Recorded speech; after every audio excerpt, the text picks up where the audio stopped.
हम लोग आज बात करेंगे एक ऐसी लड़ाई की जिसने भारत के इतिहास को हमेशा के लिए बदल दिया। हम लोग बात करेंगे 23 जून 1757 को लड़ी गई लड़ाई बैटल ऑफ प्लासी की। ये लड़ाई हुई थी अंग्रेज़ों और जो नवाब हैं बंगाल के सिराजुद्दौला उनके बीच। ये कोई जंग नहीं थी, इसे हम लोग झड़प कहते हैं। इसमें अंग्रेज़ों को एक ऐसे विक्ट्री दिलाई जिसको उसने एक एम्पायर को जितवा दिया। मतलब कि भारत में जो ब्रिटिश साम्राज्य है उसकी स्थापना हुई, उसकी शुरुआत हुई। यहाँ पर एक तरफ ब्रिटिश ईस्ट इंडिया कंपनी था जिसका नेतृत्व कर रहे थे रॉबर्ट क्लाइव, और दूसरी तरफ सिराजुद्दौला बंगाल के नवाब और उनको समर्थन दे रहे थे फ्रेंच। भारत में उस समय दो मेन कंपनी काम कर रही थी। पहली थी ब्रिटिश ईस्ट इंडिया कंपनी, दूसरी थी फ्रेंच ईस्ट इंडिया कंपनी। दोनों जो कंपनियां हैं उनमें एक कन्फ्लिक्ट होता रहता था भारत में ट्रेड के लिए अपना जो एकाधिकार है वो जमाने के लिए। इन दोनों कंपनियों के बीच जो कन्फ्लिक्ट है, इसके अलावा कई सारे और कारण थे जो बैटल ऑफ प्लासी के कारण बने। सबसे पहला था जो प्रिविलेजेस दिए गए थे ब्रिटिश ईस्ट इंडिया कंपनी को, उसका दुरुपयोग। जो बंगाल के नवाब थे उन्होंने इनको दस्तक इस्तेमाल करने की परमिशन दी थी। दस्तक क्या होता है? दस्तक एक कूपन की तरह समझ सकते हैं। जिसके पास दस्तक रहेगा उसके सामानों पर टैक्स नहीं लगाया जाएगा। ठीक है, तो ये दस्तक इशू करने का अधिकार ब्रिटिश ईस्ट इंडिया कंपनी को दिया गया था। अब ब्रिटिश लोगों की दोस्ती थी कई सारे जो भारतीय ट्रेडर्स हैं, भारतीय मर्चेंट हैं उनसे। तो ब्रिटिश करते क्या थे, अपनी यारी दोस्ती दिखाने के लिए जो भारतीय व्यापारी हैं उनको भी दस्तक दे दिया करते थे। मतलब कि ब्रिटिश के सामानों पर टैक्स नहीं लगेगा, मगर जो भारतीय मर्चेंट जिसको दस्तक दिया था उसके सामानों पर भी टैक्स नहीं लगेगा। तो ये तो मिसयूज़ हो गया दस्तक का, दिया किसी और को था और वो यूज़ कोई और कर रहा है। इससे होगा क्या? बंगाल के नवाब को लॉस होने लग गया, राजस्व का नुकसान होने लग गया। दूसरा काम इन्होंने क्या किया कि ब्रिटिश ने कलकत्ता का जो फोर्ट था उसको फोर्टिफाई कर दिया। मतलब कलकत्ता का जो ऑफिस था ना उसको किला बंद कर दिया। इसको बंगाल ने अपना अपमान समझा क्योंकि नवाब थे, बिना पूछे कर दिया किलेबंदी उसको। दूसरे पर उन्होंने क्या किया, एक फ्यूजिटिव थे कृष्णदास, उसको उन्होंने शरण दी ब्रिटिश लोगों ने। इससे भी बंगाल के नवाब को झटका लगा और उन्होंने ब्रिटिश को अपना शत्रु समझा। एक बात और, ब्रिटिश ने कहा था नवाब से कि जो फ्रेंच हैं उनसे दूर रहिए, फ्रेंच को अपने राज्य से बाहर निकालिए। मगर नवाब की सेना में ही फ्रेंच कई सारे एम्प्लॉयड थे, कार्यरत थे, तो फ्रेंच को बाहर निकालें कैसे? ब्रिटिश को यह बात बुरी लगी कि हमारी बात नहीं मानी जा रही और दोनों से डील कर रहा है नवाब, फ्रेंच से भी और ब्रिटिशर्स से भी। जब फोर्टिफाई कर दिया उन्होंने अपने ट्रेडिंग यूनिट को, तो सिराजुद्दौला जो कि उस समय नौजवान थे, थोड़े गर्म दिमाग के थे, उन्होंने अटैक कर दिया फोर्ट विलियम को। फोर्ट विलियम कलकत्ता में है और उसको कब्जा कर लिया। एक काम और किया गया, फोर्ट विलियम का जो तहखाना था उसमें कोठरी थी, उसमें सबको भर दिया। जो ब्रिटिश लोग थे ना जो पकड़े गए थे लड़ाई के दौरान, सबको भर दिया।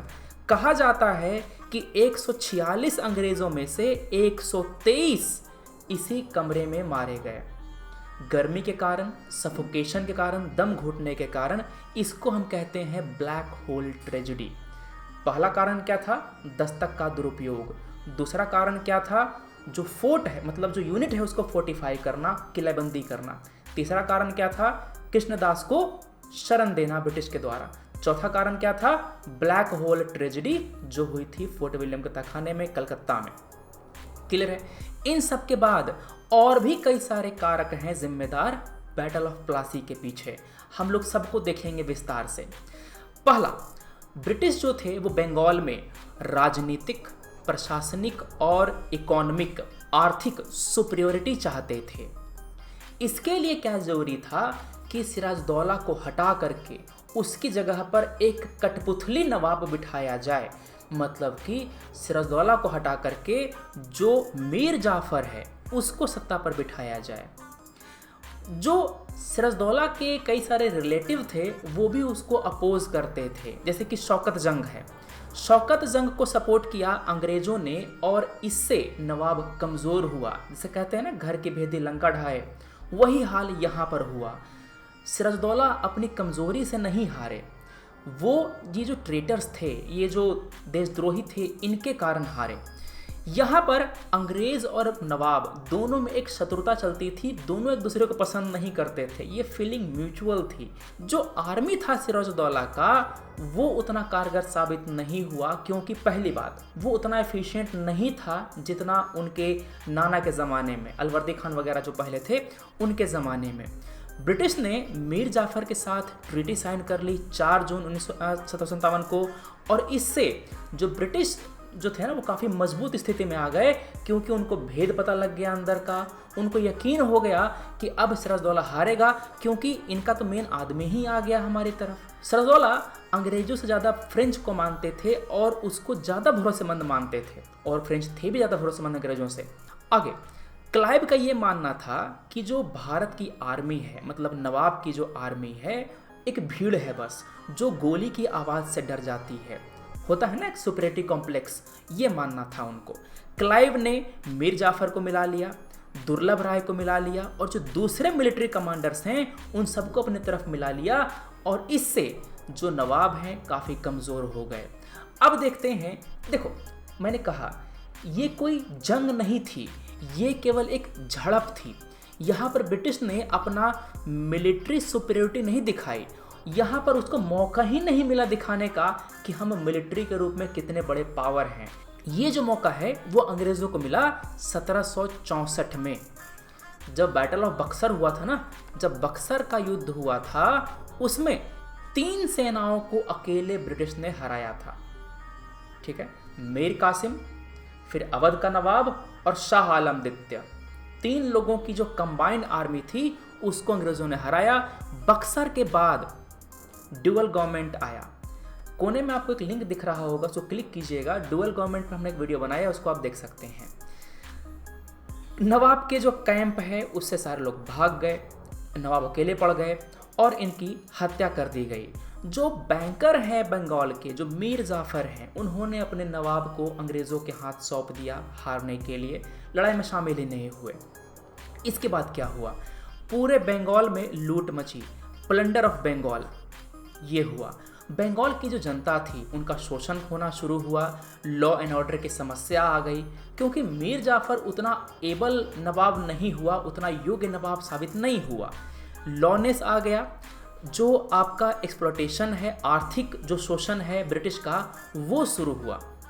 बंगाल का जो धन है वो धीरे धीरे लंदन पहुंचना शुरू हुआ, और ये कहा जाता है कि बंगाल से जो धन गया ब्रिटेन में, उसने वहाँ की जो औद्योगिक क्रांति है उसको पूंजी प्रदान करी। इंडस्ट्रियल रेवोल्यूशन को एक तरह से दोबारा एक जो धक्का मिला वो बैटल ऑफ प्लासी से मिला। तो ये हमने देखा कि प्लासी के युद्ध का इफेक्ट क्या था, इसका महत्व क्या था। अब हम देखेंगे कि ब्रिटिश को इससे क्या फ़ायदा हुआ। ब्रिटिश से इसको प्रेस्टीज में फ़ायदा हुआ, आर्थिक फ़ायदा हुआ, एडमिनिस्ट्रेटिव फ़ायदा हुआ, और कॉलोनियल बेनिफिट तो मिले ही मिले। हम सभी इसके डायमेंशन को हम लोग विस्तार से देखेंगे। सबसे पहले देखो, बंगाल में जब मीर जाफ़र को उन्होंने अपॉइंट किया, ये तो कठपुतली था, खूब पैसा दिया अंग्रेज़ों को। जो रिसोर्स यहाँ से आए, इस रिसोर्स का इस्तेमाल किया ब्रिटिश ने अपनी सेना को बढ़ाने में। ब्रिटिश ने भारत के लोगों को एम्प्लॉय किया अपनी आर्मी में। उनको पता चल गया कि भारत के जो सैनिक हैं वो उतने ही एबल हैं जितने ब्रिटिश सैनिक। इनको बस अच्छे से हथियार देने की ज़रूरत है, इनको अच्छे से बस ट्रेनिंग देने की ज़रूरत है।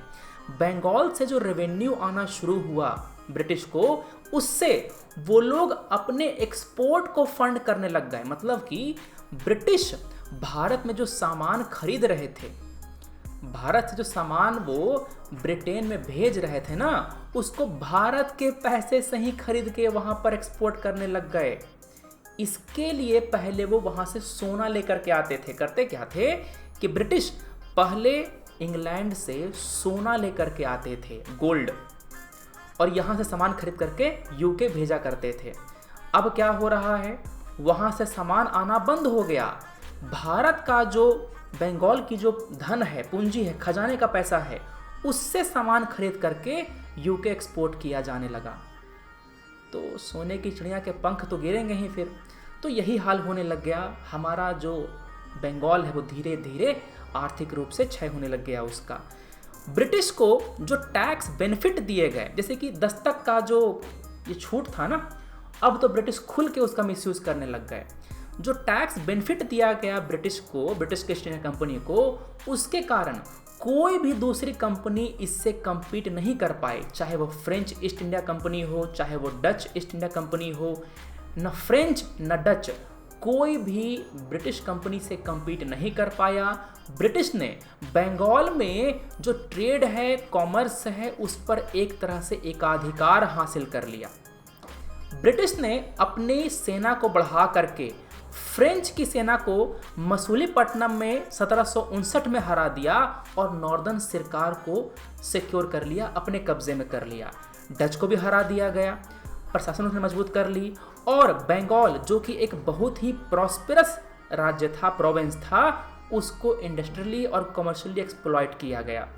दक्कन पर विजय पाई अंग्रेजों ने और नॉर्थ इंडिया पर उन्होंने अपना जो अधिकार है उसको बढ़ाया। अगला आपको मैंने बताया अभी कि जो भारत के लोग हैं इसको उन्होंने रिक्रूट किया, ट्रेन किया और अपनी सेना में शामिल किया, और इससे भारत के जो दूसरे राज्य हैं वो जीते। जैसे कि बैटल ऑफ बक्सर है, फिर उसके आगे भी जो लड़ाइयाँ हुई ना, सब उन्होंने जीता। भारत की कॉलोनी को बचाने के लिए उन्होंने बफर कॉलोनी का मतलब ये होता है कि हमारे और शत्रु के बीच में एक एरिया होगा जो एक बैरियर का काम करेगा, प्रतिरोध का काम करेगा। जैसे कि सिंगापुर को जीता, पेनांग, बर्मा, नेपाल, मलक्का, इन सब को जीता, ताकि भारत जो है ना, महारानी के हीरे का जो ताज है ना, उसका हीरा कहा जाता था। इतना ज़्यादा प्रीशियस था हमारा भारत अंग्रेज़ों के लिए एक कॉलोनी के रूप में। एशिया में जो ब्रिटिश विजय है उसको बढ़ाने में काफ़ी इसकी मदद मिली। उसको जो पैसा मिला था बंगाल से, उससे उन्होंने जो मिलिट्री है बनाया, आर्टिलरी बनाया, इनसे उनका प्रेस्टीज भी बढ़ा, क्योंकि ये पहला प्रिंसली स्टेट था जिसको ब्रिटिश ने हराया था अपने मिलिट्री पावर से और अपनी जो ट्रेचरी है उससे। ठीक है, तो एक तरह से हमने देखा कि जो बैटल ऑफ प्लासी है उसने एक नए युग का शुरुआत किया। यहाँ पर वो युग था ब्रिटिश का भारत में साम्राज्य। तो जो बैटल ऑफ प्लासी है, it marked the end of one epoch. कौन सा? जो भारत के जो हमारा जो साम्राज्य है उसका अंत, और उसके बाद जो ब्रिटिश साम्राज्य है उसका उदय। यहीं से ब्रिटिश के 200 साल शुरू होते हैं। 1757, फिर क्या हुआ 1857, इसके बाद 1947 में हमने विजय प्राप्त करी, अपना जो इंडिपेंडेंस है वो प्राप्त करा। तो ये देखा हमने बैटल ऑफ प्लासी। इस पर सवाल आपको पूछ सकता है यूपीएससी प्रीलिम्स में, और यूपीएससी मेंस का जो पेपर 1 है GS1, वहाँ पर जो दूसरे एग्जामिनेशन हैं बीपीएससी, यूपीपीएससी, इन सब में खूब एग्जाम पूछे जाते हैं, कुछ सवाल पूछे जाते हैं बैटल ऑफ प्लासी से।